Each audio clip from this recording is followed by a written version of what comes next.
A'udzubillahi minasyaitonirrajim. Bismillahirrahmanirrahim. Assalamualaikum warahmatullahi wabarakatuh. Al-Mahmud Allahu Jalla Jalaluhu wa musalla alaihi Muhammad wa aluhu wal mad'ulahu al-bilad wa rijaluhu. Bismillahi abtadi wa bi kitabillahi ahtadi wa bi sunnati nabiyhi Muhammad sallallahu alaihi wasallam aqtadi. Bismillahi tawakkalna 'ala Allah, la haula wa la quwwata illa billah. Asyhadu an la ilaha illallah wa asyhadu anna Muhammadar Rasulullah. Innallaha yuhibbul ladzina yuqatiluna fi sabilihi saffan ka'annahum bunyanun marsus. Sadaqallahul azim. Alhamdulillah, bersyukur kehadrat Allah Subhanahu wa taala kerana pada pagi ini sekali lagi kita dapat bersama-sama dalam rancangan bicara maqasid yang pada pagi ini saya tidak keseorangan. Saya bawakan bersama-sama dengan murabi daripada Jabatan Siasah Sejarah Akademi Insan Prihatin, Ustaz Akmaruddin Jofri, nama penuh dia. Dan hari ini insya-Allah kita akan membincangkan tentang 3 perkara yang ibu bapa kena tahu tentang berkenaan akil baligh, dan setiap yang dimaksudkan dengan akil baligh itu mesti ada tuntutan-tuntutan dia. Kalau semalam kita bacakan tentang ayat berkenaan dengan kepentingan solat dan bagaimana solat ketika umur 7 hingga 10 tahun.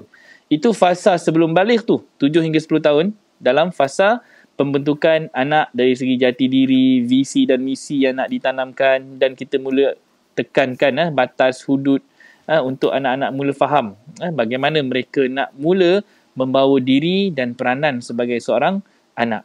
Dan proses tadi tu, dia tak boleh sekadar kita lihat hanya dalam bentuk teori. Dia dah kena mula masuk dalam bentuk kefahaman. Jadi anak kita, kalau kita ikut umur 7 tahun, kita dah hantar masuk sekolah rendah. Darjah 1, darjah 2, darjah 3. Jadi umur 10 tahun tu biasanya dah darjah 3.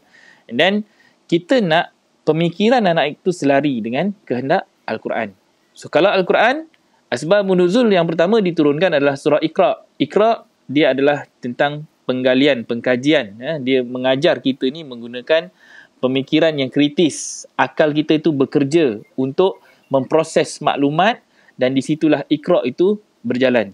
Dalam surah yang kedua, dia mengajarkan dengan pena. Jadi pena ini adalah satu yang sangat penting. Lalu pena dalam bahasa Arab Al-Qalam. Dalam wahyu yang kedua diturunkan adalah surah Al-Qalam. Surah kedua, surah 68, surah Al-Qalam, dinampakkan nun wal qalami wa ma yasturun.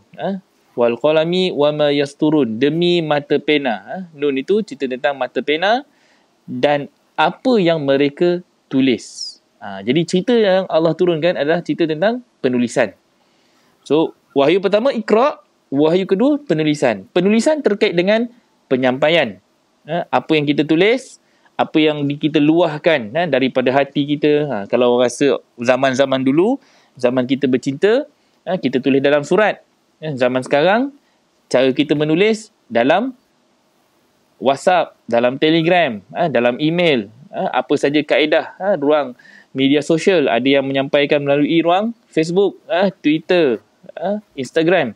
Jadi ini antara benda-benda yang kita nak nampak sesuatu yang sangat besar. Jadi apa yang ada dalam kepala kita dan bagaimana cara kita menyampaikan kefahaman kita tadi, pemikiran kita tadi. Itu satu benda yang besar yang kita kena sama-sama faham. So proses akal tu yang kita nak bincangkan hari ini bermula daripada topik yang akan kita bawakan pada pagi ini.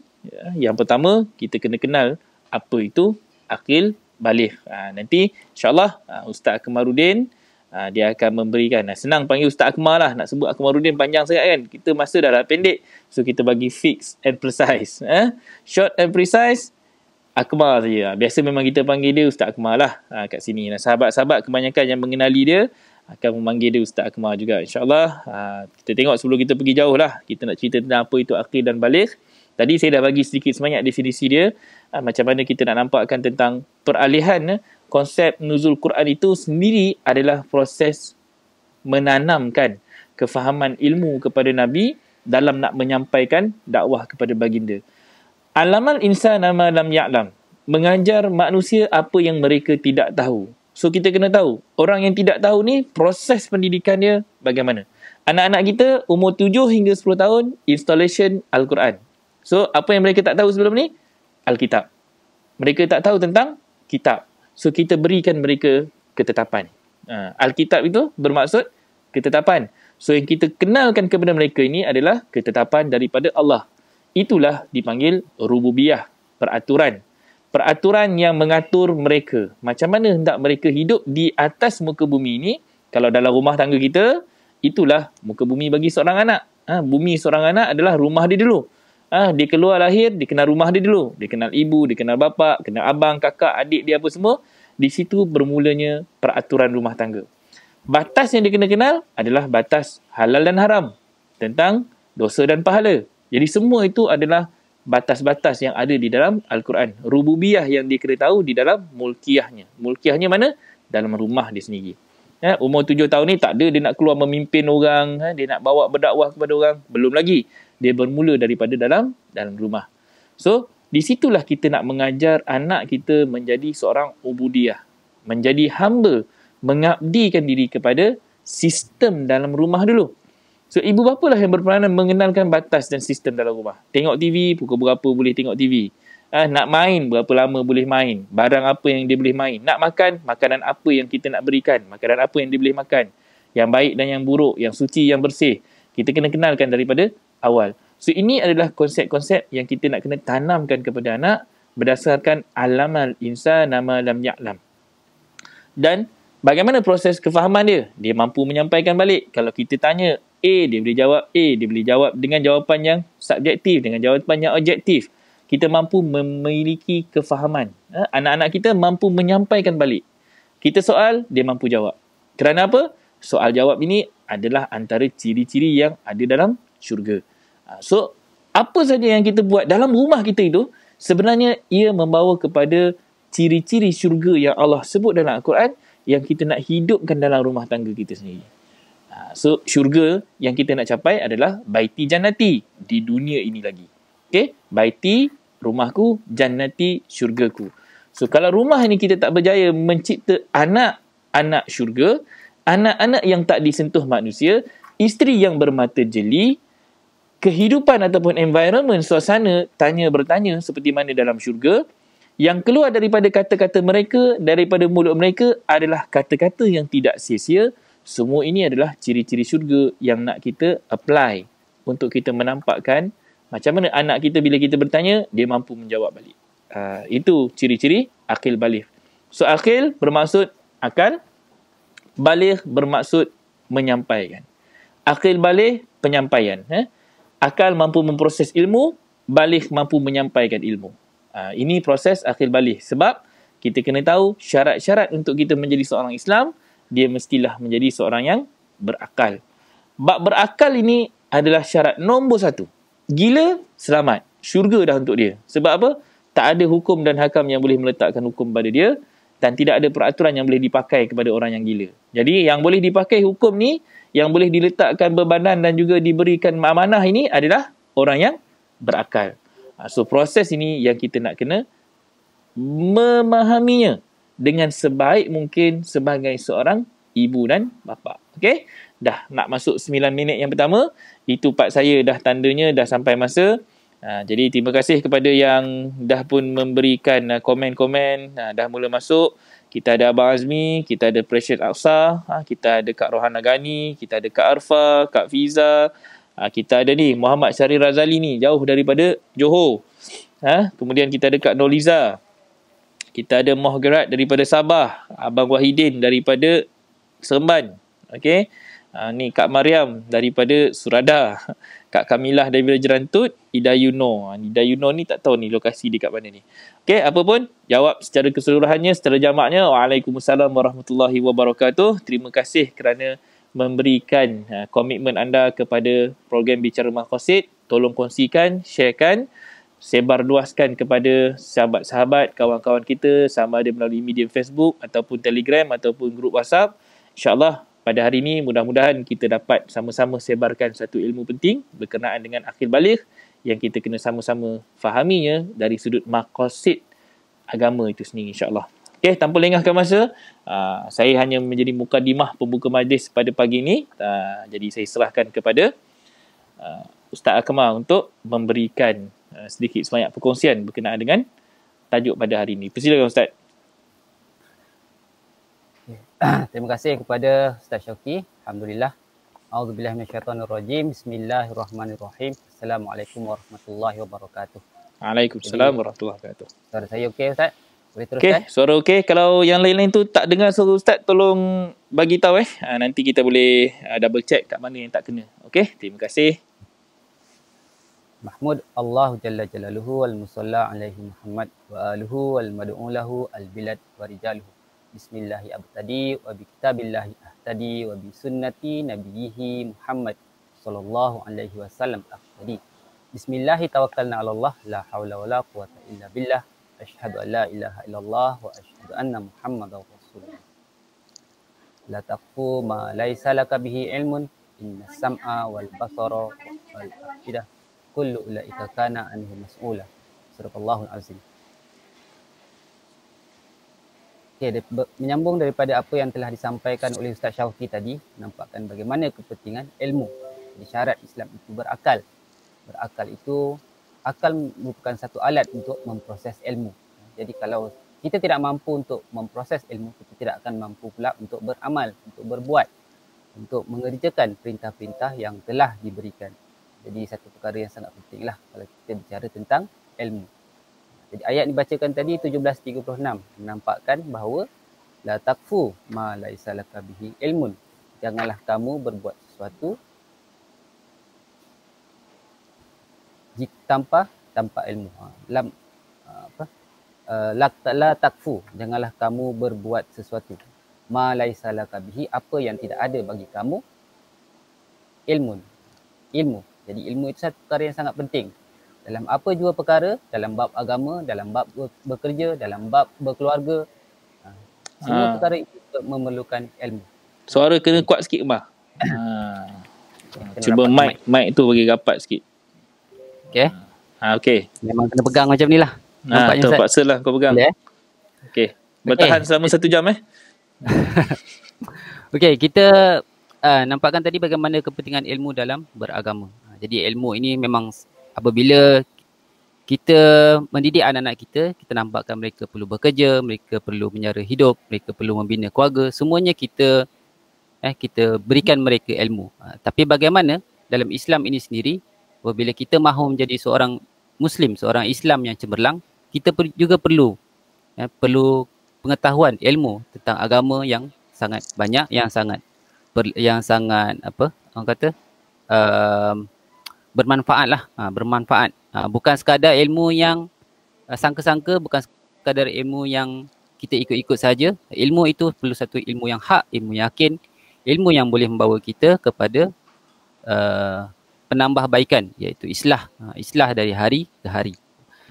Jadi kita balik semula kepada proses pembentukan anak-anak lah. Proses pembentukan anak, bagaimana yang telah dinampakkan sebelum ini, bagaimana proses awal pembentukan anak itu bermula daripada 7 tahun yang pertama, 7 tahun yang kedua, masuk kepada 7 tahun yang ketiga. Semua itu sangat pentinglah bermula daripada awal. Jadi kita perlu memerhatikan, kita perlu menyelidik, kita perlu mengikuti perkembangan anak kita seawal mungkin. Sejak daripada dia dilahirkan sampailah umur 2 tahun yang pertama untuk kita melihat perkembangan fizikal, perkembangan mentalnya. Dan kemudian apabila dia mampu mencerap ilmu, dia mampu memproses maklumat, itu adalah satu proses pula untuk kita menyampaikan ilmu secara lisan, menyampaikan ilmu secara pendidikan. Kalau di bawah umur 2 tahun tu, memang dia tidak akan mampu untuk memahami kebanyakan apa yang kita perkatakan. Jadi kita pada waktu itu adalah satu fasa di mana anak-anak banyak mengikut insting, banyak mengikut berdasarkan apa yang dia mahu, keperluannya, dan dia sendiri tidak mampu untuk menyampaikan dengan kata-kata. Dia hanya mampu menangis, dia hanya mampu merengek, dia hanya mampu menunjukkan tanda-tanda bahawa dia memerlukan sesuatu, dan kita perlu sensitif terhadap apa yang dia perlukan, dan kemudian kita attend segera mungkin, dan kita tidak boleh mengabaikan anak-anak kita dalam proses umur 2 tahun ke bawah tu. Itu adalah satu proses di mana kita perlu sensitif terhadap anak-anak. Tapi selepas itu, selepas apabila dia mampu untuk berkata-kata, dia mampu untuk melontarkan daripada apa yang dia lihat, daripada apa yang dia dengar kepada kita, dia banyak bertanya, dia sudah mula memproses segala maklumat yang masuk ke dalam akal mereka. Itu adalah satu tahap di mana kita perlu memberikan mereka tausiah, memberikan mereka pesanan, memberikan mereka ilmu, memberikan mereka input-input yang mudah-mudah tapi dia boleh hadam dan dia boleh faham dan dia boleh laksanakan.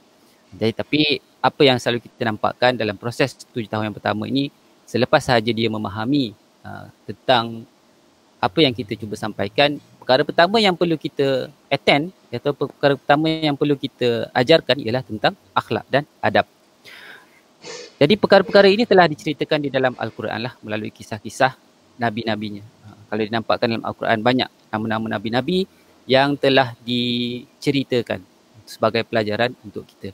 Dan memang ada kisah-kisah nabi, kalau kita baca secara teliti bagaimana nabi mendidik bagaimana Allah mendidik nabi-nabi ini daripada kecil sampailah dia mencapai kematangan. Jadi sebenarnya proses ini telah diceritakan dalam Al-Quran. Kita hanya mampu untuk menjelaskan berdasarkan kita tidak boleh nak menceritakan semuanya pada sesi hari ini. Kita cuma boleh bukakan beberapa ayat, kita nampakkan konsepnya. Tapi perkara ini perlu banyak lagi pembacaan, perlu banyak lagi penjelasan supaya kita boleh melaksanakannya dengan baiklah. Okey. Jadi saya hari ini cuba bawa beberapa ayat lah daripada surah Yusuf. Mari kita buka surah Yusuf, surah ke-12. Kita mulakan dengan ayat ke-4.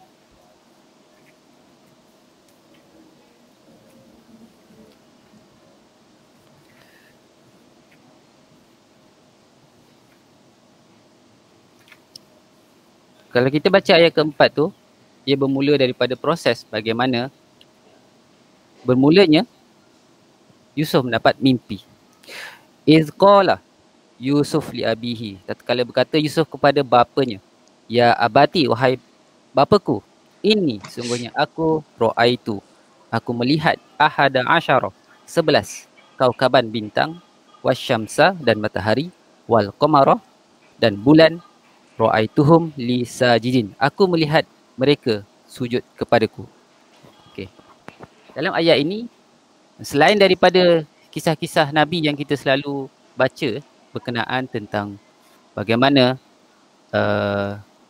Nabi Yusuf mendapat tanda-tanda ini, siapakah bintang, siapakah matahari dan siapakah bulan itu. Tapi daripada segi pendidikannya, di sini kita melihat bagaimana Yusuf pada umur ketika dia masih kecil ini, dia mendapat maklumat, dia melihat ra'aituhum, dia melihat. Jadi nampakkan kita selalu diceritakan bahawa dia melihat mimpi. Jadi daripada mimpi ini adalah satu saluran maklumat. Jadi jangan kita terhad dengan mimpi saja. Pada hari ini anak-anak kita mampu untuk mendapat pelbagai maklumat dari pelbagai sumber. Bukan saja mimpi, daripada televisyen, daripada masyarakat sekeliling, daripada kawan-kawan, daripada ayah dan ibunya sendiri, daripada saudara-saudaranya, daripada jiran-jiran. Jadi semua itu adalah sumber maklumat. Daripada kejadian alam, itu semua adalah sumber maklumat. Jadi hari ini kita jangan, dalam kisah ini kita jangan limitkan maklumat itu daripada mimpi saja. Tapi cuma di sini nampakkan bagaimana Nabi Yusuf bila dia mendapat maklumat dan dia memikirkan tentang kenapa begini, kenapa aku dapat mimpi ni, kenapa ada bintang, kenapa ada matahari, kenapa ada bulan.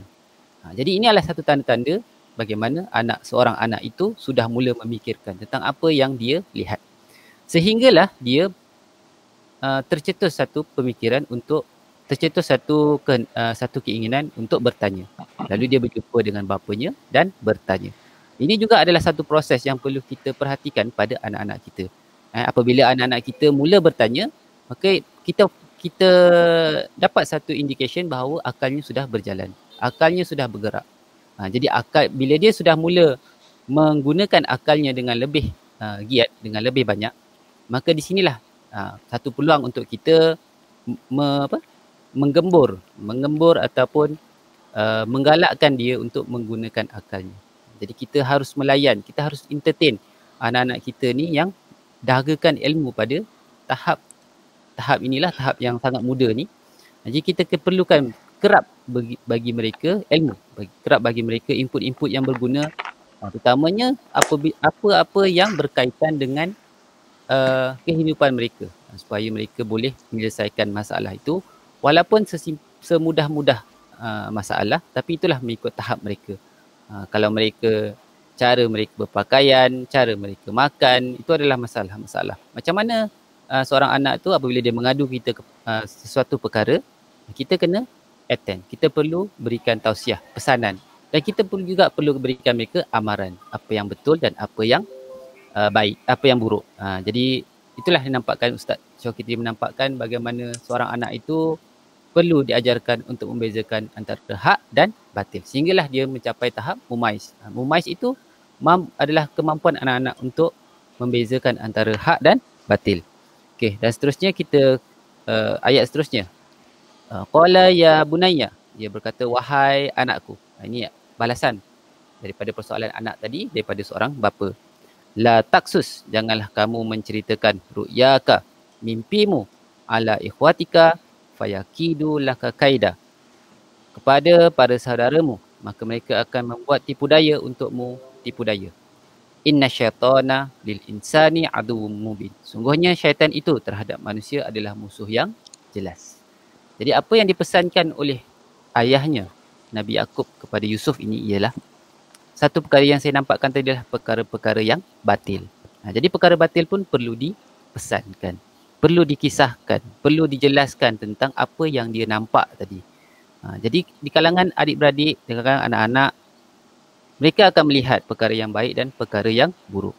Apabila sampai kepada kita berita-berita itu, kita sendiri perlu proses, kita sendiri perlu jelaskan kepada mereka apa yang berlaku, supaya mereka jelas, mereka faham dan mereka tahu mana yang nak diambil, mana yang nak ditolak. Ini adalah bagaimana proses pendidikan. Jadi di sini dinampakkan ru'yaka ni walaupun di sini ditafsirkan mimpi, tetapi ia berasal dari perkataan ro'a ni nampak. Jadi apa yang dia nampak sebenarnya. Dia tak semestinya mimpi lah, tapi dalam cerita-cerita yang telah dikisahkan kepada kita, dinampakkan ini adalah sebagai mimpi. Dan yang paling penting ialah bagaimana kita menampakkan sifat-sifat syaitan. Sifat syaitan ni kalau diceritakan daripada kisah Nabi Yusuf ni, sifat-sifat syaitan ni ada pada adik-beradik, abang-abang kepada Yusuf ni. Jadi siapakah syaitan itu? Kan? Jadi sebenarnya musuh yang jelas tu kita nampak daripada sifat-sifat syaitan yang ada dalam, bukan saja abang-abang tu, malah Yusuf sekalipun, kalau dia ada sifat tu, dia perlu ditegur, perlu dibuang sifat syaitan tu. Cuma dalam kes ni dinampakkan sifat-sifat syaitan itu ada pada abang-abang mereka yang mereka tak patut ikut. Jadi di sini adalah proses penyucian, proses pembersihan, proses memberikan kefahaman kepada anak-anak apa yang baik dan apa yang buruk. Wa kadzalika, dan demikianlah, ini ayat seterusnya ya, ayat 6. Wa kadzalika yajtabika, dan demikianlah kamu telah dipilih Rabbuka wa yu'allimuka, oleh Tuhanmu, dan dia mengajarkan kepadamu min ta'wilil ahadis, sebahagian takwil peristiwa. Wa yutimmu, dan dia menyempurnakan nikmatahu, nikmatnya, alaika, ke atasmu, wa ala ali Yaqub, dan kepada keluarga Yaqub, kama atammaha, sebagaimana dia menyempurnakan ala abawaika min qablu Ibrahim wa Ishaq, kepada kedua ayahmu sebelumnya, iaitu Ibrahim dan Nabi Ishaq. Inna rabbaka alimun hakim, sungguhnya Tuhanmu maha mengetahui, maha bijaksana. Jadi kat sini dinampakkan kamu telah dipilih. Biasanya orang-orang yang telah dipilih ni ialah orang-orang yang mempunyai akhlak yang baik, orang-orang yang mempunyai disiplin yang baik. Jadi pembentukan Yusuf bermula dengan satu pembentukan akhlak yang baik, barulah dia dipilih untuk menerima sesuatu yang lebih baik. Apakah yang lebih baik itu? Kat situ telah dinampakkan wa yu'allimuka, dan dia mengajarkan kamu, dia memberikan kamu ilmu min ta'wilil ahadis. Takwil ni ialah cerita memproses maklumat. Takwil ni ialah bagaimana satu maklumat kita proses sehingga kita mampu untuk melihat masa depan. Bukan masa depan macam ahli nujum tu. Tapi kita ada satu perkara itu ada asbab dan akibatnya. Kita tahu tanda-tandanya pada hari ini, asbab-asbabnya pada hari ini supaya kita dapat bertindak sehingga kita mampu mencegah satu perkara yang buruk pada masa akan datang dan membawa kebaikan pada masa yang akan datang. Jangan kita pula nak jadi macam ahli nujum. Itu namanya ramalan. Ramalan-ramalan ni tak ada basisnya. Okay. Tapi yang ini adalah takwilil ahadis. Ahadis ini adalah peristiwa-peristiwa, tanda-tanda. Ahadis ini adalah perbicaraan-perbicaraan. Cerita tentang hadis adalah perbicaraan-perbicaraan. Jadi daripada semua peristiwa-peristiwa yang kita dapat sebenarnya mampu memberikan kita kefahaman tentang apa yang berlaku di alam ini. Apa yang berlaku pada hari ini, apa tindakan kita pada hari ini, sebenarnya kita kena faham apa impact, apa akibatnya pada masa akan datang. Jadi pada hari ini kita mengumpulkan semua ilmu sebagai bekalan untuk kita menghadapi masa akan datang. Kita belajar daripada masalah-masalah orang lain. Kita belajar daripada bagaimana nak menyelesaikan masalah kita sendiri supaya masalah-masalah ini tidak akan diulang oleh anak-anak kita. Itu semua adalah perkara-perkara yang memberikan kita membuatkan kita merancang kehidupan kita dengan lebih baik untuk membina masa depan yang lebih cerah. Itulah. Jadi kita hari ini membaca takwil hadis ni bukan sekadar membaca mimpi bagaimana yang telah ceritakan dalam kisah Nabi Yusuf yang biasa itulah, kan. Tapi kita melihat bagaimana hari ini sebenarnya banyak dah pelajaran-pelajaran. Daripada kalau kita cerita daripada zaman Nabi Muhammad sendiri sampai hari ini dah 1400 tahun lebih. Apatah lagi kalau kita ambil cerita daripada Nabi Adam. Ambil daripada awal-awal penciptaan manusia tu, daripada semua cerita Nabi-Nabi, berapa banyak pelajaran yang kita ambil, berapa banyak perkara-perkara yang kita boleh buat benteng sebelum ia benar-benar berlaku. Ini adalah satu kaedah sebenarnya yang dinampakkan kepada kita bagaimana kita nak mengelak keburukan-keburukan yang sepatutnya kita boleh elakkan sejak daripada awal lagi berdasarkan maklumat-maklumat yang kita kumpulkan. Okey. Okey, dan kat sini nampakkan dia menyempurnakan nikmatnya. Apa nikmat itu? Sempurna nikmat itu sebenarnya nikmat itu adalah perkara yang paling penting ialah nikmat menjalani kehidupan ini dengan tenang dan aman dengan ilmu yang cukup. Ilmu yang sentiasa mengalir. Ustaz nampakkan tadi bagaimana dalam syurga itu ada sungai-sungai yang mengalir. Jadi air itu adalah satu analogi kepada ilmu. Jadi ilmu itu perlu sentiasa mengalir dan tidak putus. Jadi apabila kita sentiasa ada ilmu bukan saja untuk anak-anak kita lah, tapi untuk diri kita, untuk keluarga kita, kita akan sentiasa mampu untuk menjalani kehidupan kita dengan tenang dan aman. Situ nampakkan kita perlu, inilah nikmat yang selalu kita cari, nikmat yang sentiasa akan membuatkan kita sentiasa berasa dalam syurga. Okey, dan nampakkan bagaimana sejarah-sejarah ini bukan sahaja kepada keluarga Yaqub tapi kepada sebelum-sebelumnya iaitu Ibrahim dan Ishak menampakkan bahawa orang-orang terdahulu telah melalui satu fasa kepayahan, kesusahan, satu fasa yang semua kisah-kisah mereka dikumpulkan sehingga mampu menjadi pelajaran kepada kita pada hari ini. Dan itulah kisah-kisah yang perlu kita hargai, yang perlu kita pelajari supaya kita tidak mengulangi kesilapan mereka. Dan bagaimana kejayaan-kejayaan telah dikecapi oleh Nabi Ibrahim dan Ishak. Ini adalah keturunan kepada Nabi Ibrahim. Jadi kita perlulah pelajari, baca banyak tentang kisah-kisah Nabi Ibrahim ni supaya kita tahu pula apa kerja buat Nabi Ibrahim. Utamanya Ibrahim ini dalam pembentukan anak dan isterinya. Jadi semua adalah pelajaran-pelajaran besar dalam Al-Quran. Dan semua ini kita perlu baca. Sungguhnya Tuhanmu maha mengetahui lagi maha bijaksana. Jadi Allah itu mengajar kita dengan banyak ilmu yang telah diberikan dengan cara yang sangat bijaksana. Cuma bagaimana kita nak menghargai apa yang telah Allah turunkan, apa yang Allah telah ajarkan kepada kita, bagaimana kita sentiasa menzikirkan ayat-ayatnya, cuba memahami setiap ayat yang telah disampaikan. Kemudian rasanya kalau nampakkan baru dibacakan beberapa ayat ni pun dah banyak sebenarnya nak diceritakan. Banyak lagi nak dijelaskan tapi masa Panjang tidak je. mencukupi. Masa tidak mencukupi. Cuma saya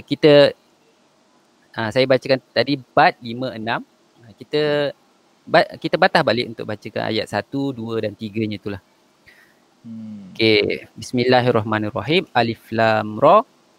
Tilka ayatul kitabil mubin. Itulah ayat-ayat kitab yang jelas. Jadi sepatutnya apabila kita membaca ayat Al-Quran ni memang sebenarnya ia boleh kita jelaskan, boleh kita laksanakan, boleh kita apply dalam keluarga. Okey, jadi Ustaz nak tanya sikit. Maksudnya kalau kata kita membaca kisah tadi tu, sebenarnya kalau kita hanya ambil kisah daripada ayat 4, 5 dan 6, itu baru cerita kisah Nabi Yusuf. Tapi kalau kita baca daripada ayat 1 balik tadi, sebenarnya itu kaedah kita tawaf, kita berpatah balik. Kita pusing balik ke belakang, ambil balik ayat first tadi tu untuk kita tahu. Sebenarnya kisah-kisah tadi tu, sebenarnya itu adalah kitab yang jelas. Bukan kitab saja, dia adalah ketetapan yang jelas. Once dia nampakkan sebagai ketetapan yang jelas, benda ni adalah satu yang akan menjadi pattern. Tu yang dinampakkan oleh Ustaz tadi. Dinampakkan pattern yang kita kena ambil Nabi-Nabi terdahulu tu sebagai satu kisah-kisah, pelajaran, role model, benda yang boleh berlaku pula kepada kita sebagai umat akhir zaman. Dan benda tu pasti ketetapan yang tidak ada perubahan padanya sebagaimana orang-orang sebelum kamu. Tu ada ayat dia tu. Surah 17 ayat 77. So, maksudnya tak akan ada perubahan. Kalau tak jadi pada anak kita, jadi pada anak orang lain. Dan kita tahu mesti ada punya kes anak-anak yang dibuang oleh adik-beradik sendiri. Kes bapa yang dibuang oleh anak sendiri. Ibu dan bapa dibuang oleh anak-anak sendiri. Ada tak? Ada. Jadi benda tu adalah satu vision. Jadi mimpi tadi tu, ru'yah tu adalah satu vision. Jadi vision ini, sebab apa kita dikaitkannya dengan akil baligh? Sebab dia terkaitan dengan mimpi. Orang Melayu ni, dia akan takkan akil baligh itu tandanya datang dengan mimpi. Tu selalu orang nampakkan macam tu. Jadi, kalau mimpi yang disampaikan oleh Nabi Yusuf ni bukan mimpi basah. Orang kita, dia cuma nampak mimpi basah. Basah tu terkait dengan air.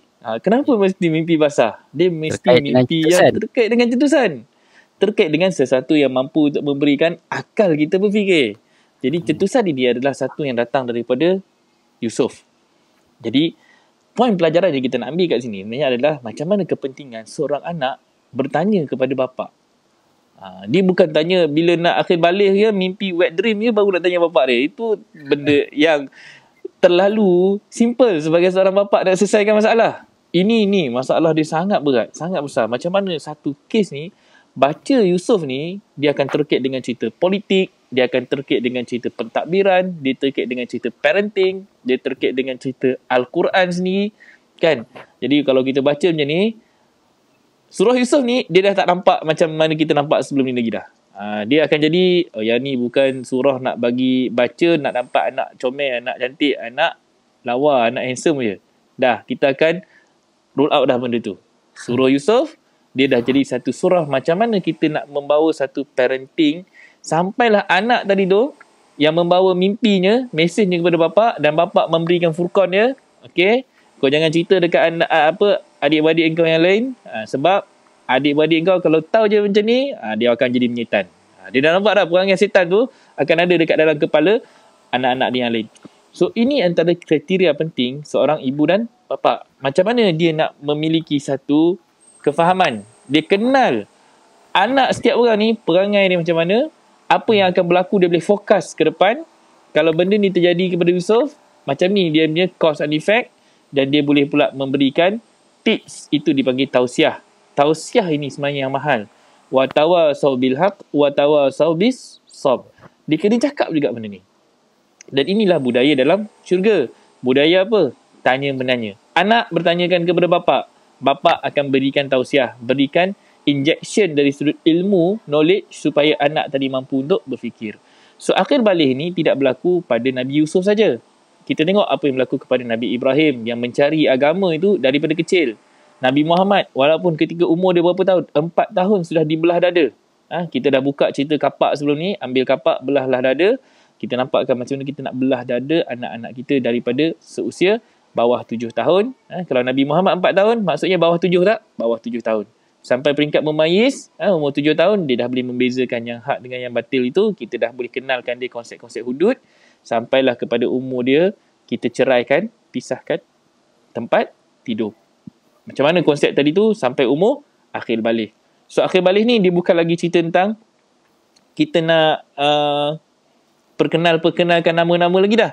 Dia dah mula proses execution. Mereka dah mula boleh bertindak, mula boleh bertanya, dah mula bersoal jawab dengan akil, dengan baligh. Dia mampu menyampaikan dengan bijaksana. Jadi tabligh, fatanah. Ini part yang seterusnya. Siddiq, amanah, tabligh, fatanah. Ciri-ciri yang kena ada pada seorang Nabi dan pastinya ciri-ciri yang sama juga kena ada pada setiap orang daripada kita. Membenarkan, amanah, tidak mudah untuk kita khianati sesuatu amanah dan kemudian kita menjadi orang yang tabligh, menyampaikan. Yang hak kita cakap hak, yang batil kita kata batil. Dan fatanah, dalam nak menyampaikan yang hak dan batil itu, kita mesti bijaksana. Ibarat menarik rambut dalam tepung. Nak keluarkan dia mesti dengan berhikmah, dengan teknik dan taktik yang sangat halus, berhemah. Halus itu pula kita perhalusi kesan dan akibat. Kalau cakap begini, jadi macam mana? Kesan dia macam mana? Akibat dia macam mana? Jadi kita pandai menimbang tara. Yang tu part-part yang kita nak kena faham. Okay? Ini cerita tentang Nabi Yusuf saja. Alright. So kita nak kena masuk part kedua. Apa itu cerita tentang akhir balik tadi? Disambung pula dengan poin yang kedua. Yang ni kita minta Ustaz Akmal ulas. Okay, Ustaz, silakan. Okay, berkenaan dengan akil baligh. Baligh itu tadi kita dah nampakkan bagaimana perkara itu boleh disampaikan. Mampu untuk dia menyampaikan, mampu untuk dia menjelaskan. Kalau penyampaian ni pun pada peringkat awal walaupun dia banyak perkara yang dia nak tahu, jadi dia menyampaikan dalam bentuk soalan. Jadi nampakkan tadi kalau cerita surah Yusuf tadi, dalam ayat ke-7, dalam ayat ke-7, laqad kana, sungguh-sungguh telah ada fi Yusuf, dalam Yusuf wa ikhwatihi dan para saudaranya, ayatul lisailin, tanda-tanda bagi orang-orang yang bertanya. Jadi satu proses pertanyaan ini juga adalah satu proses penyampaian. Satu proses menyampaikan apa yang ada dalam fikiran, apa yang menyampaikan dalam hati. Jadi kita perlu sebenarnya perlu tagih soalan-soalan. Perlu tagih anak-anak kita untuk mengeluarkan apa yang ada dalam hati mereka, apa yang ada dalam fikiran mereka. Kalau bagi anak-anak di rumah pengasih warga perhatian ni, kita selalu mengadakan syura keluarga, melakukan mesyuarat keluarga. Dalam syura keluarga ini, selalu kita beri peluang kepada anak-anak kita untuk bercakap, melatih mereka untuk mengeluarkan apa yang ada dalam hati dan fikiran mereka, supaya kita faham sebenarnya apa yang terkandung, apa yang sedang diinstal dalam pemikiran mereka. Pada hari ini, kebanyakan ibu bapa di luar, anak-anak dihantar ke sekolah. Seawal umur 3 tahun pun sudah dihantar ke nursery, sudah dihantar ke pusat-pusat jagaan anak-anak. Dan sebenarnya itulah adalah masalah utama apabila doktrin-doktrin atau pemikiran-pemikiran, kefahaman-kefahaman yang dibawa oleh orang-orang luar ni kita tak mampu nak kawal. Kita mengharapkan mereka memberikan perkara yang baik. Tapi kita tidak tahu, apabila kita tidak berada di situ, kita tidak tahu sebenarnya banyak perkara yang baik dan buruk diterima oleh anak-anak kita. Sama ada anak-anak kita daripada rakan-rakan sebaya mereka ke, ataupun daripada murabi dan murabiah mereka sendiri yang pada waktu itu di luar sana macam-macam perangai, macam-macam fashion ada di kalangan murabi dan murabiah. Di kalangan pendidik, ada pendidik yang betul-betul baik, tapi ada pendidik-pendidik yang bermasalah. Jadi semua itu diserap oleh anak kita. Jadi apabila mereka pulang ke rumah, sepatutnya kita cek balik. Kita periksa balik apa yang mereka faham, apa yang mereka dapat di sekolah, apa yang mereka dapat daripada kawan-kawan, daripada guru-guru. Supaya kita dapat melakukan pembersihan, penyucian terhadap apa yang mereka faham. Jadi sepatutnya balaghah, mereka menyampaikan tu satu maklumat itu sangat penting kepada kita untuk menilai bagaimana anak kita, perkembangan tentang anak kita melalui proses pendidikan yang mereka alami lah. Okay? Jadi apabila kita mengharapkan orang lain, itu masalahnya semakin banyak perkara perlu kita periksa, perlu kita cek. Kalau kita berikan kepada orang-orang yang kita boleh percaya, orang-orang yang kita memang tahu bahawa mereka mempunyai kefahaman yang baik, mempunyai akhlak yang baik untuk diterapkan kepada anak kita, maka mudahlah urusan kita sikit, kan? Bagaimana bila kita melihat anak-anak kita balik ke rumah, kita melihat mereka dalam keadaan yang baiklah, akhlaknya baik, percakapannya baik, apa yang keluar daripada anak kita cerita-cerita yang baik. Jadi itu nampak satu tanda-tanda lah dalam pendidikan anak kita. Tapi kalau anak-anak kita balik ke rumah tapi dia melahirkan sesuatu yang sebenarnya kita tak pernah ajar pun, ni dapat daripada mana, kan? Jadi itu bukan satu masalah yang besar lah. Jadi penyampaian anak-anak ni kita perlu sangat-sangat menilai, sangat-sangat follow rapat supaya kita tak terlepas pasar di mana mereka mula mengumpulkan perkara-perkara yang buruk lah. Dan kita selalu terapkan mereka perkara-perkara yang baik, dan perkara-perkara yang baik ini akan melahirkan anak-anak yang berakhlak yang baik. Jadi akhlak perbuatan mereka menggambarkan apa sebenarnya yang mereka terima daripada dunia yang luar lah. Okay, itu tambahan sikit lah Ustaz tentang balawat.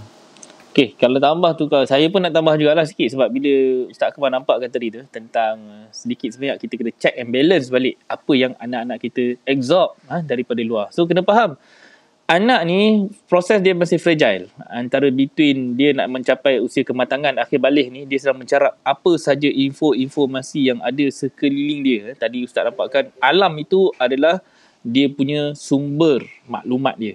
So kita kena tahu alam sekolah, alam remaja, alam kanak-kanak, alam bayi, apa saja yang ada, dia berbentuk sebagai absorbent. Dia sendiri adalah seperti sponge. Sponge ni yang boleh menyerap air dengan mudah. Dan dia bukan sekadar menyerap, dia melekat pula. So kita punya tugas adalah memerah supaya sponge tadi tu mengeluarkan balik airnya. Supaya kita dapat tahu apa yang dia dapat daripada dunia luar ni. Kalau tahap akalnya itu baru umur nak 7 ke 10 tahun, kalau kita ikut sistem pendidikan agama yang Allah ajarkan ni, sampailah dia nak diajar supaya berakal. Ni nak akil balik ni, umur 7 belum berakal lagi 7 dah kita ajar solat, kita baru installkan Al-Quran dalam kepala dia, dalam minda dia, dalam dada dia. Supaya apa? Supaya dia boleh membezakan yang hak dengan yang batil ni. Bila sampai proses akal dia dah matang, syarat pertama nak jadi Islam ni adalah berakal.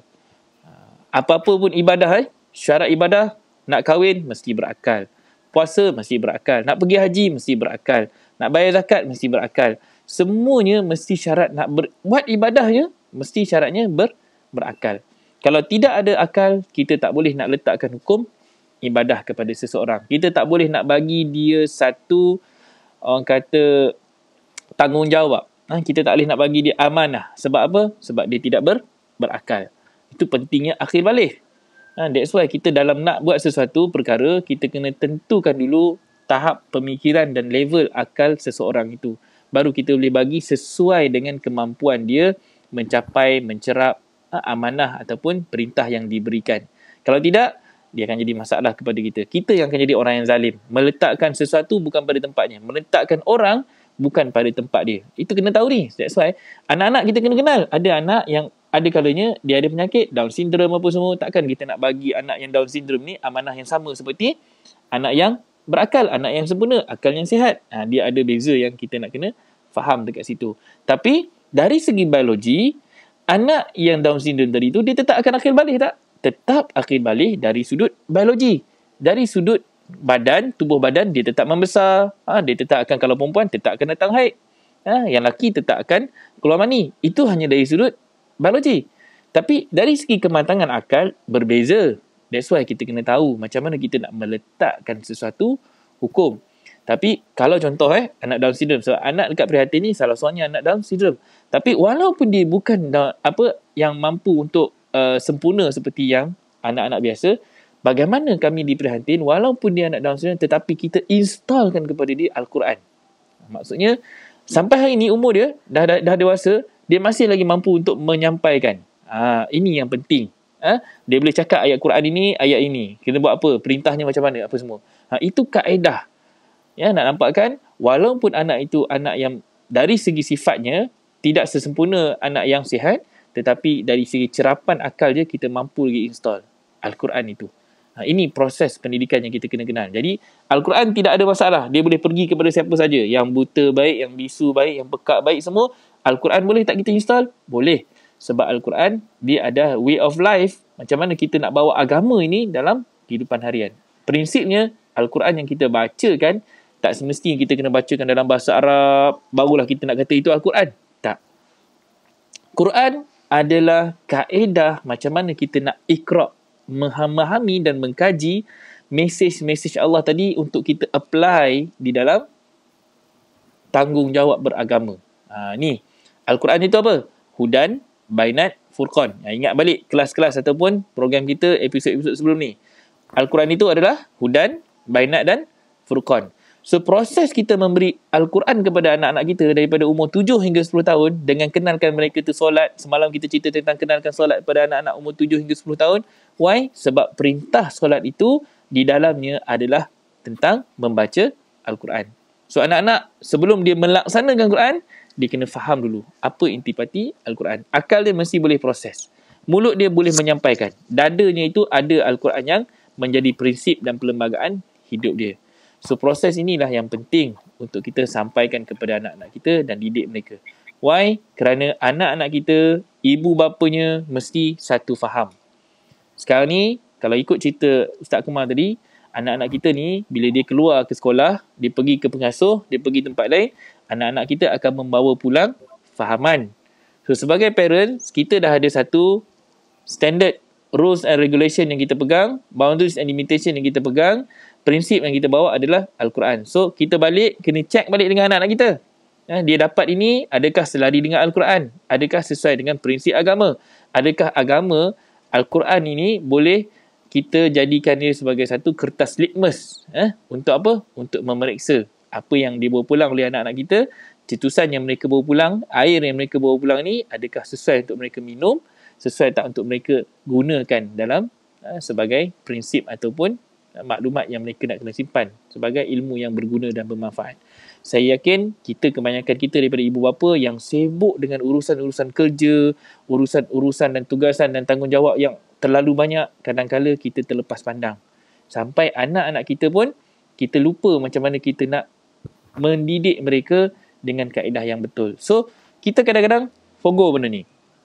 Terlepas fasa ni. Fasa bila? Selalunya fasa 0 hingga 7 tahun. Fasa kedua, umur 7 hingga 14 tahun. Selalunya kita akan terlepas pandang. Sebab apa? Sebab anak-anak ni banyak masa dengan kawan-kawan. Dia banyak masa dengan orang luar berbanding dengan keluarga dia sendiri. That's why tadi kita ceritakan tentang syura keluarga. Syura keluarga ni lah yang kita boleh buat tiap-tiap malam, paling kurang pun seminggu sekali. Kalau untuk seluruh umat Islam ni, Jumaat itulah hari seminggu sekali perjumpaan umat. Untuk apa? Untuk kita check and balance balik kefahaman umat Islam kita pada hari. Tetapi bergantung kepada konten khutbah yang disampaikan. So, ruang untuk ibu bapa di rumah adalah macam mana dia nak makan kefahaman yang dibawa pulang oleh anak-anak dia. Memakan kebatilan yang ada dalam jiwa anak-anak dia. So, kita kena kenal anak-anak kita ni luar dan dalam.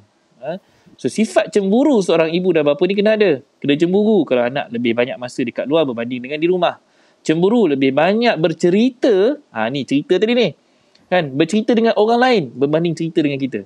Anak-anak ni banyak bertanya orang lain berbanding dengan kita. So, sepatutnya hubungan ibu dan bapa ni, syurga ni lebih banyak bertanya ni di dalam rumah. Tanya khabar, sihat tak sihat. Ni kalau anak sendiri pun tak tanya khabar mak bapak, nak makan pun tak jemput, makan ayah. Nak jemput makan pun tidak dalam rumah, then something wrong dalam rumah tangga kita. Anak-anak kurang komunikasi dengan ibu dan bapa dalam rumah sendiri pun masalah. Kalau dalam rumah pun masalah, macam mana kita nak harap dia telefon kita bila dia dah besar? Ini semua cerita-cerita tentang macam mana terkaitan dengan silah. Silah terkaitan dengan solat dan selawat ni. Banyak benda kita boleh pecahkan hanya daripada topik akil dan balih yang nombor 2 ni saja. Okey? Okey, saya serahkan balik kepada Ustaz. Okey, untuk bab balih ni banyak lagi sebenarnya kita boleh bincangkan. Tapi kita hanya boleh kongsikan beberapa ayat sajalah tinggal. 50 minit dah Ustaz. Dah 50 minit kita terus masuk poin yang ketiga. Masuk poin yang ketiga. Okey, tadi kita dah bicara tentang baligh, tapi baligh itu pun merupakan satu proses yang panjang lah. Baligh itu bukan sekadar mereka dah mampu untuk mengurus diri, dah mampu untuk berdikari, boleh kita lepaskan saja. Banyak sebenarnya lagi tanggungjawab kita terhadap anak. Kalau kita buka ayat 40-15. 46-15. 46-15. Okay. 46-15. Kita baca Balaghul asyuddah dalam tu. Itu pun satu proses sebenarnya. Bagaimana mencapai balaghah, baligh yang betul-betul teguh, betul-betul kuat. Syadid, sangat-sangat yang sangat-sangat baligh. Okay, 46-15 kalau kita baca. Wassainal insan biwalidayhi ihsanan. Dan kami wasiatkan kepada manusia, kepada insan, biwalidayhi terhadap orang tuanya berbuat baiklah. Di kat sini nampakkan Allah sendiri sentiasa memberikan tausiah, pesanan kepada kita. Jadi kita pun perlu juga menyampaikan wasiat-wasiat ni, pesanan-pesanan, pelajaran-pelajaran kepada anak-anak kita, supaya dia dapat ilmu yang baik, dapat pendidikan yang baik untuk dia bawa dalam kehidupannya. Jadi Allah telah menasihati kita supaya berbuat baik terhadap orang tua, dan begitulah juga kita nasihatkan kepada anak-anak kita supaya berbuat baik kepada kita lah sebagai orang tua mereka. Okay, kemudian nampakkan hamalathu ummuhu kurhan, telah mengandungnya ibunya bersusah payah. Wa wada'athu, dan telah melahirkannya kurhan, dengan bersusah payah.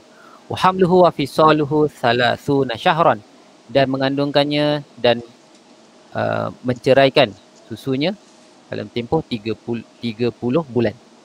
Hatta idza balagha asyuddah, sehinggalah dia mencapai balagha asyuddah, tempoh matang yang sangat matang, tempoh baligh yang sangat baligh. Wa balagha arba'ina sanah, dan sampailah umur 40 tahun. Balagha arba'ina sanah. Qala rabbi auzi'ni, dan berkata Rabbku, berilah petunjuk kepadaku, ashkura nikmatakal lati, aku bersyukur nikmatmu ke atasku, an'amtu, telah engkau nikmatkan kepadaku, alayya, kepadaku, wa ala walidayya, dan kepada kedua ibu bapaku, wa an a'mala salihan, dan agar kamu beramal soleh, tardahu wa aslih, dan engkau meredainya, dan berikanlah kebaikan, li, kepadaku, fi dzurriyyati, kepada keturunanku. Sungguhnya inni tubtu ilaika, aku bertaubat kepadamu, wa inni minal muslimin, sungguhnya aku adalah orang-orang yang muslim. Okey, jadi apa yang nak nampak kat sini, proses penjagaan anak. Penjagaan anak ni, kita monitor anak kita, kita didik, kita bantu anak kita, bukan sekadar setakat umur 12 tahun.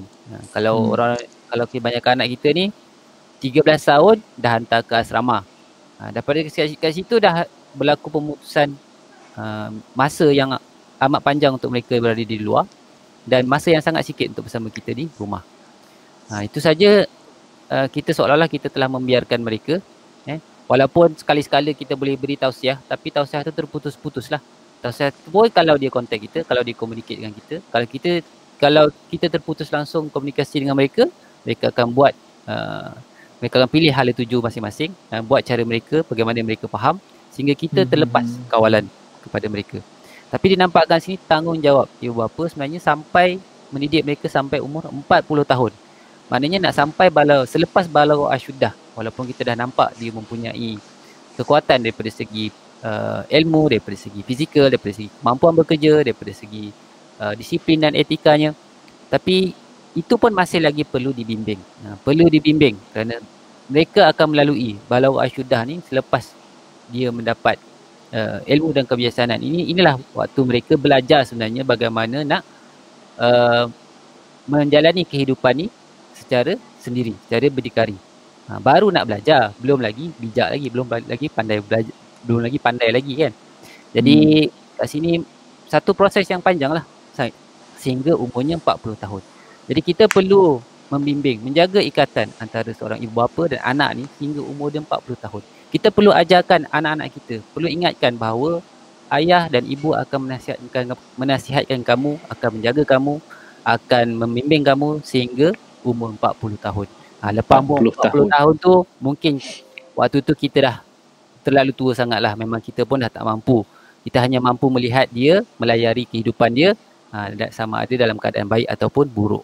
Tapi selagi mana kita mampu, selagi mana kita berupaya, kita sentiasa follow rapat, kita sentiasa kekalkan hubungan tu dengan baik, selalu update, selalu tanya apa masalah, selalu memberikan nasihat-nasihat supaya dia sentiasa berada dalam keadaan terpimpin, sentiasa berada dalam keadaan ada pendampingnya yang sentiasa menasihati setiap perbuatan dan tingkah laku. Jadi proses ini ada sangat, tanggungjawab kita sebagai ibu bapa adalah sangat panjang sebenarnya. Itulah satu, apabila kita melaksanakan tanggungjawab kita sebagai ibu bapa dengan baik, maka layaklah sepatutnya kita mendapat layanan yang baik daripada anak kita. Barulah datangnya anak-anak yang berbuat baik kepada bapanya berdasarkan usaha kita tadi tu, untuk membela dia, untuk menjaga dia, untuk mendidik dia sampailah umur 40 tahun. Dan kemudian kat sini dinampakkan yang pertama tentang nikmat lah. Itulah nikmat ilmu. Nikmat ilmu, nikmat yang anak-anak sentiasa berada dalam keadaan pengawasan. Kena nampakkan kepada anak-anak ilmu-ilmu ini sangat berharga. Ilmu anak-anak, ilmu-ilmu ini adalah perkara yang kita sampaikan kepada dia untuk dia sampaikan pula kepada anak-anak dia. Nampak kat sini zurriyati, keturunanku. Ya, benda ni berpanjangan, berterusan. Apa yang baik untuk kita akan baiklah untuk anak kita. Okay, jadi nampak kat sini amalan soleh. Soleh terkait dengan islah, penambahbaikan. Kita perlu selalu ajak anak-anak kita untuk bekerja, untuk berbuat baik, berbuat sesuatu yang bertambah baik. Tambah baik setiap hari, dari hari ke hari kehidupannya menjadi lebih baik sehinggalah kat sini datang keredaan Allah. Tardahu, yang engkau meredainya. Ini adalah satu doa. Kalau nampak kat sini, qala. Itu adalah satu doa. Rabbi auzi'ni sampailah kepada inni tubtu ilaika wa inni minal muslimin, itu adalah satu doa. Itu doa tu seruan bukan saja untuk anak-anak kita, tapi untuk kita sendiri, untuk anak-anak kita ajarkan kepada anak-anaknya, dan benda ni perlu dijadikan satu wasiat lah. Satu wasiat yang diturunkan daripada kita sampailah kepada anak cucu. Inilah nampakkan. Dan sungguhnya aku inilah adalah sifat-sifat orang yang minal muslimin, daripada orang-orang yang berserah diri. Orang-orang berserah diri ini orang-orang yang sentiasa menerima, sentiasa mengambil ayat-ayat Allah, mengambil tausiah-tausiah, pesanan-pesanan, pelajaran-pelajaran yang baik, semuanya untuk dilaksanakan. Kalau kita tak nak laksanakan perintah yang baik ni, kita bukanlah seorang Islam, seorang Muslim. Kita jadilah orang-orang yang kafir, orang-orang yang ingkar. Okay? Jadi kat sini kita perlu sentiasa check and balance apa yang kita buat, apa yang kita faham, apa yang kita nak laksanakan, kena laksanakan dengan faham, dan kemudian pastikan anak-anak kita juga faham. Kita kena bukakan ayat-ayat ni, bukakan kepada mereka. Tanggungjawab kita sebagai anak kena jelaskan. Mereka kena faham ni tanggungjawab kita ni. Dia tak boleh nak tolak lah kalau kita nak bagi nasihat atau kita nak bagi panduan kepada mereka. Mereka kena faham fungsi kita sebagai bapa, sebagai ibu, dan kemudian pada masa akan datang dia juga akan memahamkan anak-anak mereka tentang fungsi mereka sebagai ibu dan bapa kepada anak-anak mereka. Itu saja Ustaz, tambahan daripada saya. Alhamdulillah. Okey, itu dia. Kalau tengok 46-15 tadi tu, panjang cerita dia.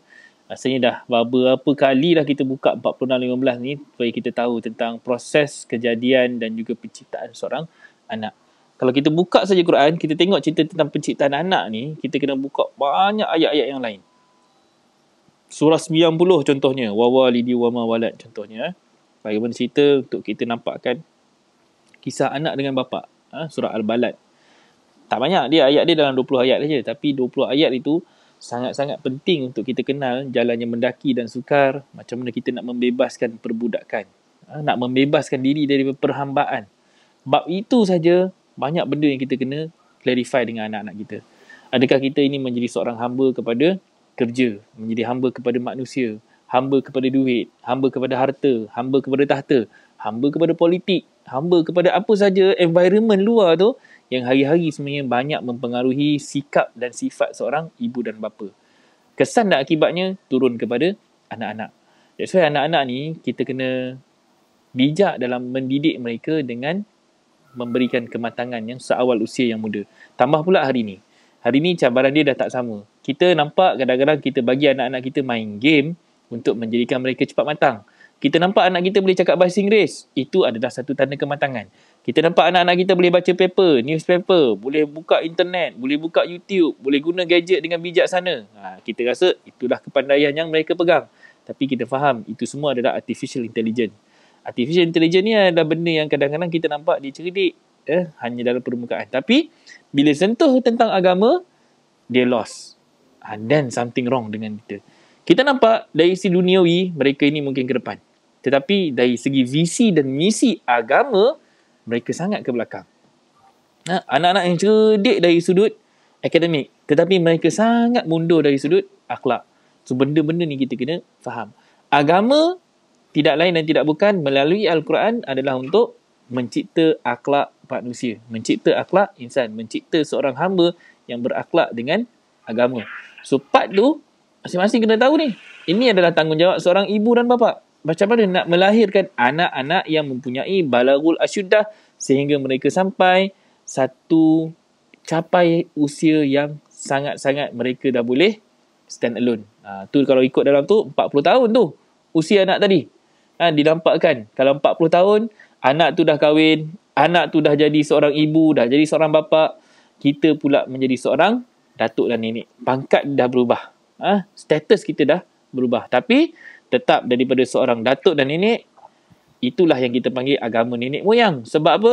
Pemikiran cucu-cucu ni pula pun akan mengambil daripada apa yang dibawa oleh nenek moyang.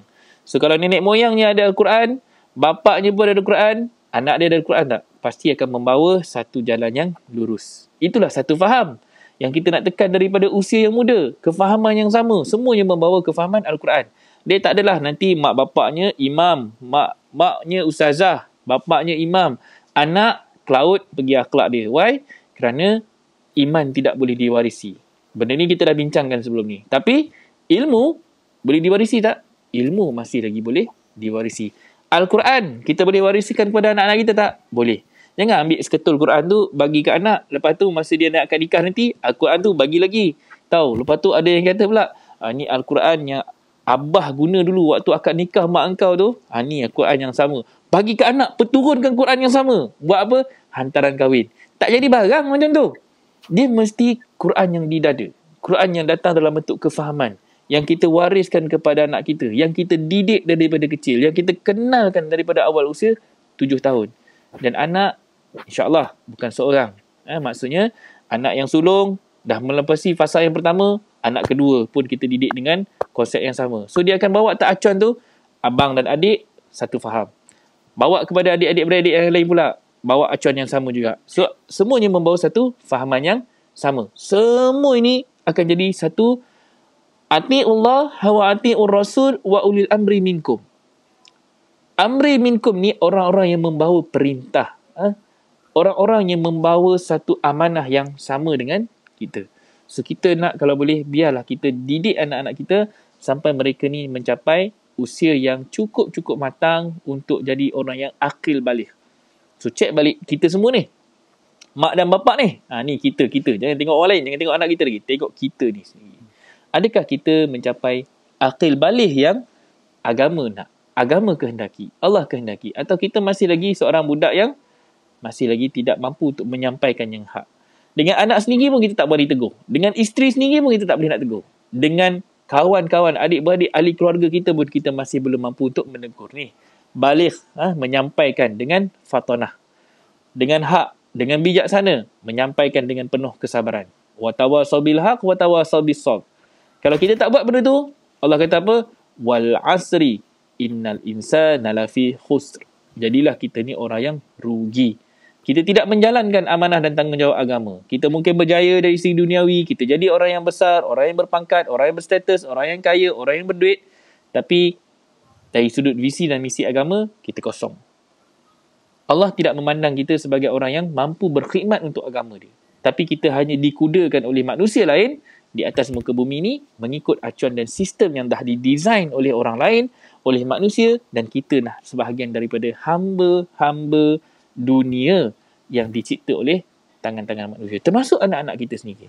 Kalau kita hantar anak kita ke sekolah, kita sedang membenarkan mereka, mengizinkan mereka didesain oleh mall penjajah, mall sistem pendidikan barat, mall sistem pendidikan yang dah ditetapkan oleh satu sistem yang kadang-kadang jauh daripada agama. Itu sistem sekular.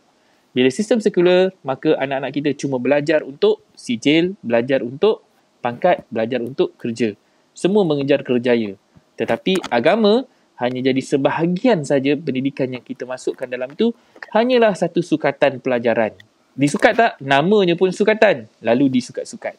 Tapi Al-Quran 6, 2, 3, 6 ayat itu tidak ada sukatan. Melainkan itulah semuanya surah daripada Allah untuk kita semua faham. Mendidik mereka dengan metodologi Al-Quran untuk dijadikan sebagai satu sumber pendidikan maklumat yang nombor 1 anak-anak kita wajib tahu.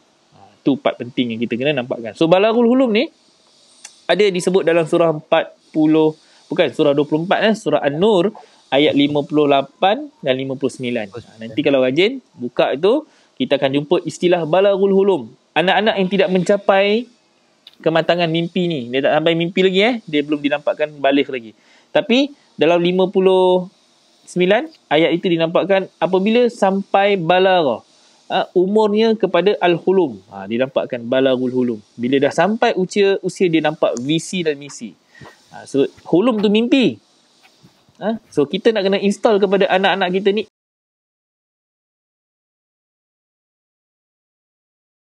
Ini satu pengaruh dari sudut kematangan dalam agama dan juga nampak apa sebenarnya yang Allah tuntut ke atas anak-anak kita. Okey, saya serah kepada Ustaz Akmal kalau dia ada benda yang dia nak simpulkan dalam 5 minit terakhir ni. Silakan Ustaz. Terima kasih kepada Ustaz Joki. Apa yang nampakkan tadi satu proses perkembangan anak-anak. Dia Balaghul Hulum ni satu proses di mana mereka boleh memproses maklumat semua yang telah disampaikan. Mereka mempunyai masa depan, punya cita-cita, punya misi dan visi yang mereka nak capai. Daripada apa yang mereka nampak tu, kita jelaskan, kita nampakkan. Dan kita didik mereka supaya mereka mengejar suatu benda yang pasti. Bukan mengejar suatu yang mimpi lagi. Kita kena nampakkan benda ni pasti boleh dapat. Bagaimana kaedahnya untuk dapat, dan mereka akan bergerak menuju ke arah visi dan misi yang kita nampakkan tadi. Jadi bukan sekadar mimpi. Kita tak nak anak-anak kita berada dalam keadaan sangka-sangka. Kita tak nak anak-anak kita dalam keadaan berkhayal. Benda yang perkara-perkara yang dia sebenarnya tak boleh nak capai pun. Tapi dia berangan je. Ini semua telah masa sekarang ni banyak benda-benda doktrin yang mengganggu, mengacau pemikiran anak-anak kita. Terutamanya kalau cerita-cerita di televisyen tu lah. Cerita-cerita superhero lah, cerita-cerita tentang khayalan-khayalan yang bukan-bukan tu semuanya dijadikan satu cita-cita pula kepada anak-anak kita. Jadikan satu misi dan visi kepada anak kita. Padahal benda tu semua adalah angan-angan. Jadi kita perlu berikan satu misi dan visi yang jelas. Dan kemudian kita perlu ekori mereka, kita perlu follow rapat dengan mereka, jangan putuskan hubungan, kekalkan silah, kekalkan komunikasi sampailah mereka berumur 40 tahun. Kerana proses itu banyak lagi yang mereka akan lalui. Daripada alam pembelajarannya, kemudian alam pekerjaannya, kemudian alam kekeluargaannya, apabila dia beristeri, apabila dia anak, apabila dia ada orang-orang yang di bawah peraturannya. Jadi banyak sebenarnya dia akan melalui dalam tempoh 40 tahun tu, dan setiap fasa tu semuanya kita perlu bantu. Kita perlu sentiasa pastikan apa yang dia buat semuanya berada dalam petunjuk, dalam jalan yang lurus, jalan yang betul-betul mengikut ketetapan Allah. Jadi tapi sebelum itu kita sendiri sebagai ibu bapa perlu menggali seberapa banyak ilmu berkaitan dengan petunjuk ini, berkenaan kitab ini, Al-Quran ini yang kurniakan oleh Allah kepada kita. Yang kita nak capai itulah nikmatnya. Nikmat memahami Al-Quran, nikmat memahami ilmu Allah ini, kalam Allah ini, sehingga kita mampu melaksanakannya dalam setiap aspek kehidupan kita. Sama ada sebagai ibu bapa, sebagai anak, di alam kerja, di rumah, di mana-mana saja kita berada, kita mampu untuk berfurqan dengan baik berdasarkan ilmu daripada kitab ini, ilmu daripada Allah yang hak, yang benar-benar yakin, yang benar-benar bersabit untuk kita laksanakan. Itu sajalah kesimpulan yang saya dapat buat. Serah semula kepada Ustaz Syauqi. Alhamdulillah. Okay, Alhamdulillah. Terima kasih kepada Ustaz Akmal kerana kesudian melapangkan masa dia pada sebelah pagi ni untuk bersama-sama dengan kita dan membincangkan satu topik yang sangat luas, tapi kita cuma dapat simpulkan dalam 3 perkara tadi itulah untuk kita sama-sama tekankan. Sebenarnya akhir baligh ni dia satu topik yang sangat-sangat penting untuk kita faham. Sebagai ibu dan bapa, Kita tidak boleh hanya meletakkan akhir balik itu dari sudut sosio ataupun biologikal saja.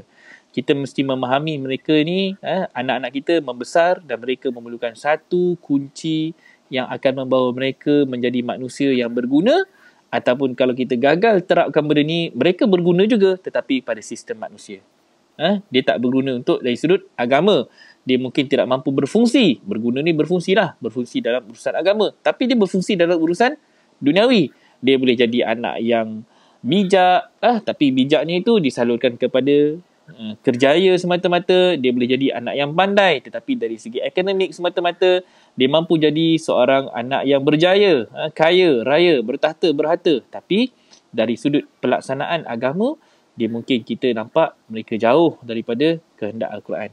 So macam mana kita nak install benda ni bermula daripada usia 7 hingga 10 tahun, sampailah mereka sampai usia matang, usia berakal, sampailah kepada balagul asyuddah, bukan akhir balik saja, dah sampai kepada tahap satu jiwa yang dah besar, mampu untuk menggoncangkan dunia. Bab ni kita kalau boleh target anak kita berjaya bukan dari segi harta, pangkat, tahta dan wanita ni saja, tapi mereka ni berjaya dari satu sudut agama. Agama itulah yang akan menetapkan anak kita ni anak yang akan membawa kita bersama ke syurga atau anak yang akan mengheret kita ke neraka. Okay? Sebab hari ni kita nampak gejala sosial yang berlaku sangat-sangat berbahaya. Tambah dalam waktu-waktu sekarang ini, ekonomi yang semakin nazak, dalam keadaan ramai orang tak ada kerja, tak dapat bekerja, dengan PKP yang ada segala bagai ini, kita semua dalam keadaan ditekan dan ada yang tertindas dengan situasi ekonomi dan juga pandemik semasa ini. Jadi masing-masing sedang mencari rentak macam mana nak bangkit. Dan kita kena sedar diri bahawa apa saja boleh berlaku kepada kita dan dunia ini hanyalah sementara. Dia bukan dunia yang kekal selama-lamanya. Dan kematian itu adalah sesuatu yang pasti. Jadi kita sebagai ibu dan bapa kena lihat macam mana kita nak mendidik anak-anak kita ni dengan sesuatu yang pasti juga. Lalu Allah turunkan kepada kita kitab yang Allah beri dalam falsafah Al-Baqarah yang kita nampakkan selalu, zalikal kitab la raiba fi hudan lil muttaqin. Ini adalah perintah yang diberikan kepada kita untuk orang-orang yang committed. So tanya balik diri kita, adakah kita seorang ibu dan bapa yang committed dalam mendidik anak-anak untuk memahami agama, atau kita masih lagi menjadi seorang ibu bapa hanyalah sebagai seorang ibu dan bapa menjaga dan membesarkan anak-anak, tapi hanya dari sudut duniawi semata-mata. Akhirat ke mana kita nak bentuk dan jadikan mereka sebagai hamba yang bertakwa tadi tu. Okey, insya-Allah kita ada lagi beberapa perkara yang kita nak nampakkan. So kepada mereka yang berminat untuk menyertai program Parenting Al-Quran Minded, kita ada satu form yang kita akan sediakan, kita akan berikan, kita masukkan ke dalam link dan juga kita boleh masukkan dalam caption yang ada, dan insya-Allah daripada form itu boleh isi dan boleh senaraikan apa sebenarnya yang anda perlukan dari sudut tips-tips parenting, kerana kita sedang membina satu program dan kita akan berdasarkan modul-modul daripada keperluan orang ramai. Dan insya-Allah setakat ini yang dinampakkan keperluannya adalah pendidikan Al-Quran, pendidikan anak, akhlak-akhlak yang kita kena tekankan, akhlak anak-anak untuk umur 0 hingga 7 tahun. Dan ada juga yang minta untuk kita sentuh sedikit sebanyak tentang masalah-masalah yang dihadapi oleh anak-anak remaja bawah 12 tahun. Okay. Jadi nampaknya orang yang masuk ke dalam form kita, yang isi form kita tu daripada kalangan yang usianya antara umur 30-an ke 40-an, awal 50-an. Setakat tu saja. Jadi 30 ke 50 tahun itu antara range ibu dan bapa yang sedang mencari macam mana kita nak memberikan bantuan dari sudut program berbayarlah. Program ni kita akan buat satu parenting class, tetapi kita akan fokus kepada ayat-ayat Al-Quran yang menyentuh tentang parenting tadi. Okey? InsyaAllah kita jumpa lagi pada esok hari Jumaat. Kita akan masuk kepada Sains Ashabul Kahfi. InsyaAllah, mana tahu ada rezeki saya boleh bawa Ustaz Akmal, Ustaz AA sekali. Bukan lagi seorang diri lah dalam program Ashabul Kahfi ni. Mungkin kita boleh berdua kerana topik Ashabul Kahfi semakin berat. Kita dah selesai kesimpulan tentang pakaian, tentang makan minum, kita cerita tentang masjid, dan kita juga ceritakan tentang satu benda yang kita kena tahu tentang apa yang melibatkan peranan dan juga cerita tentang wang perak yang sangat penting, yang sangat mahal, yang kita kena tahu berdasarkan kondisi hari ini. So banyak benda yang kita nak kena betulkan, kefahaman anak-anak kita nak kena betulkan diri kita sendiri sebagai ibu dan bapa. So cerita parenting ni takkan habis sampai bila-bila, sampailah kita kiamat nanti. So kita kenakan ada satu usaha untuk kita kembali semula kepada track agama yang lurus. Kalau kita hari ni bengkok, carilah balik jalan yang lurus tadi tu, insyaAllah. Okay, terima kasih kepada semua. Kita akan jumpa pada esok hari dalam waktu yang sama 10.10 pagi untuk kita bicarakan tentang Ashabul Kahfi pada esok hari insya-Allah. Okey. Itu sajalah daripada kami. Terima kasih kepada semua. Terima kasih kepada semua. Yang baik itu datang daripada hidayah dan petunjuk daripada ilmu Allah. Yang buruk itu datangnya daripada kelemahan kami sendiri. Ya, mohon ampun dan maaf. Hadza wallahu yarana wa yahfazuna walhamdulillahirabbil alamin. Alamin. Assalamualaikum warahmatullahi wabarakatuh.